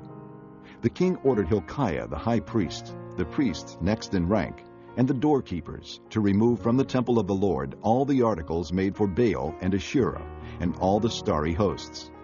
He burned them outside Jerusalem in the fields of the Kidron Valley, and took the ashes to Bethel. He did away with the pagan priests appointed by the kings of Judah to burn incense on the high places of the towns of Judah, and on those around Jerusalem, those who burned incense to Baal, to the sun and moon, to the constellations, and to all the starry hosts. He took the Asherah pole from the temple of the Lord to the Kidron Valley outside Jerusalem, and burned it there. He ground it to powder and scattered the dust over the graves of the common people. He also tore down the quarters of the male shrine prostitutes, which were in the temple of the Lord, and where women did weaving for Asherah. Josiah brought all the priests from the towns of Judah and desecrated the high places, from Geba to Beersheba, where the priests had burned incense. He broke down the shrines at the gates, at the entrance to the gate of Joshua, the city governor, which is on the left of the city gate. Although the priests of the high places did not serve at the altar of the Lord in Jerusalem, they ate unleavened bread with their fellow priests. He desecrated Topheth, which was in the valley of Ben Hinnom, so no one could use it to sacrifice his son or daughter in the fire to Molech. He removed from the entrance to the temple of the Lord the horses that the kings of Judah had dedicated to the sun. They were in the court near the room of an official named Nathan-Melech. Josiah then burned the chariots dedicated to the sun. He pulled down the altars the kings of Judah had erected on the roof near the upper room of Ahaz, and the altars Manasseh had built in the two courts of the temple of the Lord. He removed them from there, smashed them to pieces, and threw the rubble into the Kidron Valley. The king also desecrated the high places that were east of Jerusalem on the south of the hill of corruption, the ones Solomon, king of Israel, had built for Ashtoreth, the vile goddess of the Sidonians, for Chemosh, the vile god of Moab, and for Molech, the detestable god of the people of Ammon. Josiah smashed the sacred stones and cut down the Asherah poles and covered the sites with human bones. Even the altar at Bethel, the high place made by Jeroboam son of Nebat, who had caused Israel to sin, even that altar and high place he demolished. He burned the high place and ground it to powder, and burned the Asherah pole also. Then Josiah looked around, and when he saw the tombs that were there on the hillside, he had the bones removed from them and burned on the altar to defile it, in accordance with the word of the Lord proclaimed by the man of God who foretold these things. The king asked, "What is that tombstone I see?" The men of the city said, "It marks the tomb of the man of God who came from Judah, and pronounced against the altar of Bethel the very things you have done to it." "Leave it alone," he said. "Don't let anyone disturb his bones." So they spared his bones and those of the prophet who had come from Samaria. Just as he had done at Bethel, Josiah removed and defiled all the shrines at the high places that the kings of Israel had built in the towns of Samaria that had provoked the Lord to anger. Josiah slaughtered all the priests of those high places on the altars and burned human bones on them. Then he went back to Jerusalem.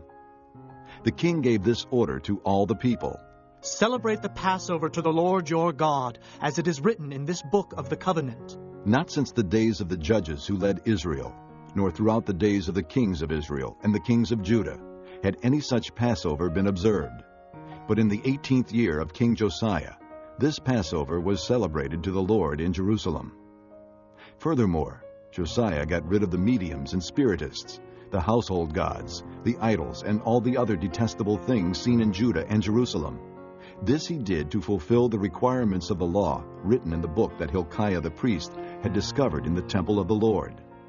Neither before nor after Josiah was there a king like him, who turned to the Lord as he did, with all his heart, and with all his soul, and with all his strength, in accordance with all the law of Moses. Nevertheless, the Lord did not turn away from the heat of his fierce anger, which burned against Judah because of all that Manasseh had done to provoke him to anger. So the Lord said, I will remove Judah also from my presence, as I removed Israel, and I will reject Jerusalem, the city I chose, and this temple, about which I said, There shall my name be. As for the other events of Josiah's reign, and all he did, are they not written in the book of the annals of the kings of Judah? While Josiah was king, Pharaoh Necho, king of Egypt, went up to the Euphrates River to help the king of Assyria. King Josiah marched out to meet him in battle, but Necho faced him and killed him at Megiddo. Josiah's servants brought his body in a chariot from Megiddo to Jerusalem and buried him in his own tomb. And the people of the land took Jehoahaz, son of Josiah, and anointed him and made him king in place of his father. Jehoahaz was 23 years old when he became king, and he reigned in Jerusalem 3 months. His mother's name was Hamudal, daughter of Jeremiah. She was from Libnah. He did evil in the eyes of the Lord, just as his fathers had done. Pharaoh Necho put him in chains at Riblah in the land of Hamath, so that he might not reign in Jerusalem, and he imposed on Judah a levy of 100 talents of silver and a talent of gold. Pharaoh Necho made Eliakim, son of Josiah, king in place of his father Josiah, and changed Eliakim's name to Jehoiakim. But he took Jehoahaz and carried him off to Egypt, and there he died. Jehoiakim paid Pharaoh Necho the silver and gold he demanded. In order to do so, he taxed the land and exacted the silver and gold from the people of the land according to their assessments. Jehoiakim was 25 years old when he became king, and he reigned in Jerusalem 11 years. His mother's name was Zebidah, daughter of Pedaiah. She was from Rumah. And he did evil in the eyes of the Lord, just as his fathers had done. Chapter 24. During Jehoiakim's reign, Nebuchadnezzar, king of Babylon, invaded the land, and Jehoiakim became his vassal for 3 years. But then he changed his mind and rebelled against Nebuchadnezzar. The Lord sent Babylonian, Aramean, Moabite, and Ammonite raiders against him. He sent them to destroy Judah in accordance with the word of the Lord proclaimed by his servants the prophets. Surely these things happened to Judah according to the Lord's command, in order to remove them from his presence, because of the sins of Manasseh and all he had done, including the shedding of innocent blood. For he had filled Jerusalem with innocent blood, and the Lord was not willing to forgive. As for the other events of Jehoiakim's reign, and all he did, are they not written in the book of the annals of the kings of Judah? Jehoiakim rested with his fathers, and Jehoiakim his son succeeded him as king. The king of Egypt did not march out from his own country again, because the king of Babylon had taken all his territory, from the Wadi of Egypt to the Euphrates River. Jehoiakim was 18 years old when he became king, and he reigned in Jerusalem 3 months. His mother's name was Nehushta, daughter of Elnathan. She was from Jerusalem. He did evil in the eyes of the Lord, just as his father had done. At that time the officers of Nebuchadnezzar, king of Babylon, advanced on Jerusalem and laid siege to it. And Nebuchadnezzar himself came up to the city while his officers were besieging it. Jehoiakim, king of Judah, his mother, his attendants, his nobles, and his officials all surrendered to him. In the 8th year of the reign of the king of Babylon, he took Jehoiakim prisoner. As the Lord had declared, Nebuchadnezzar removed all the treasures from the temple of the Lord and from the royal palace, and took away all the gold articles that Solomon king of Israel had made for the temple of the Lord. He carried into exile all Jerusalem, all the officers and fighting men, and all the craftsmen and artisans, a total of 10,000. Only the poorest people of the land were left. Nebuchadnezzar took Jehoiakim captive to Babylon. He also took from Jerusalem to Babylon the king's mother, his wives, his officials, and the leading men of the land. The king of Babylon also deported to Babylon the entire force of 7,000 fighting men, strong and fit for war, and 1,000 craftsmen and artisans. He made Mattaniah, Jehoiakim's uncle, king in his place, and changed his name to Zedekiah. Zedekiah was 21 years old when he became king, and he reigned in Jerusalem 11 years. His mother's name was Hamutal, daughter of Jeremiah. She was from Libnah. He did evil in the eyes of the Lord, just as Jehoiakim had done. It was because of the Lord's anger that all this happened to Jerusalem and Judah, and in the end he thrust them from his presence. Now Zedekiah rebelled against the king of Babylon. Chapter 25. So in the 9th year of Zedekiah's reign, on the 10th day of the 10th month, Nebuchadnezzar, king of Babylon, marched against Jerusalem with his whole army.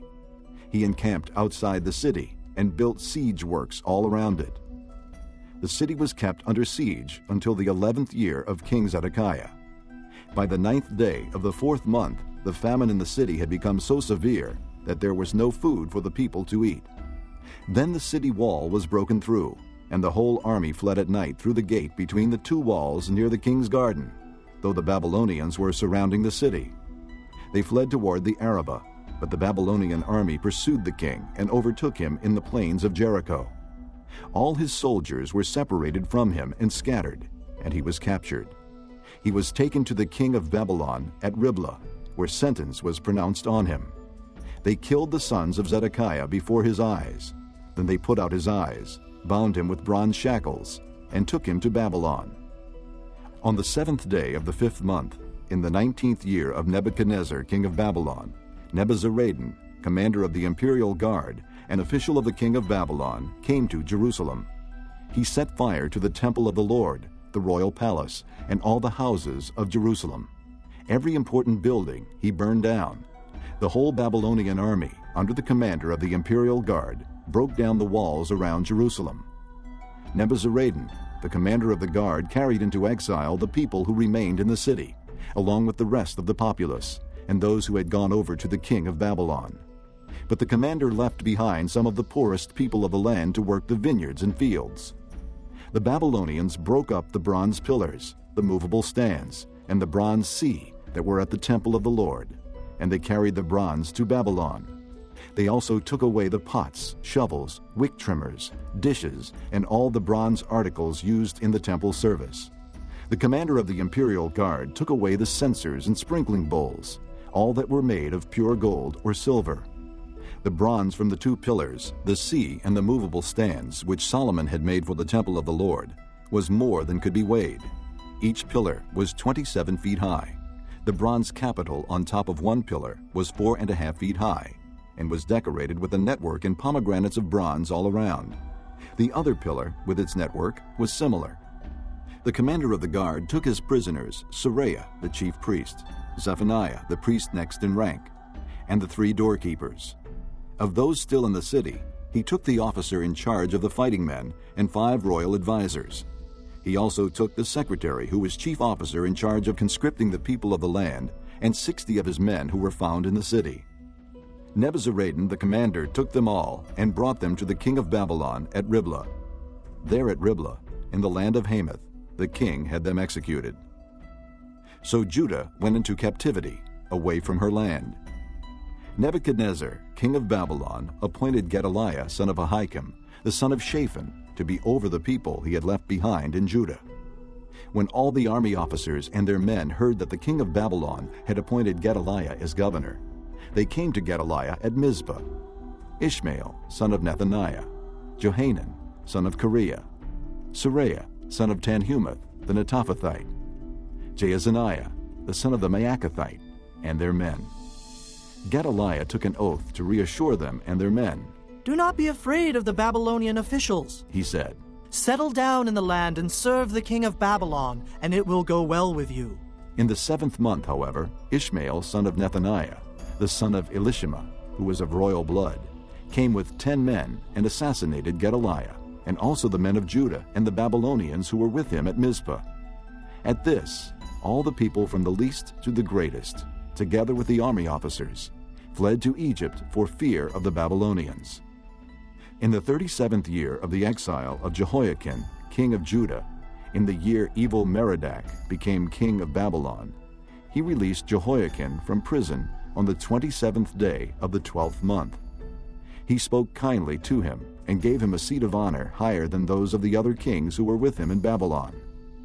So Jehoiakim put aside his prison clothes, and for the rest of his life ate regularly at the king's table.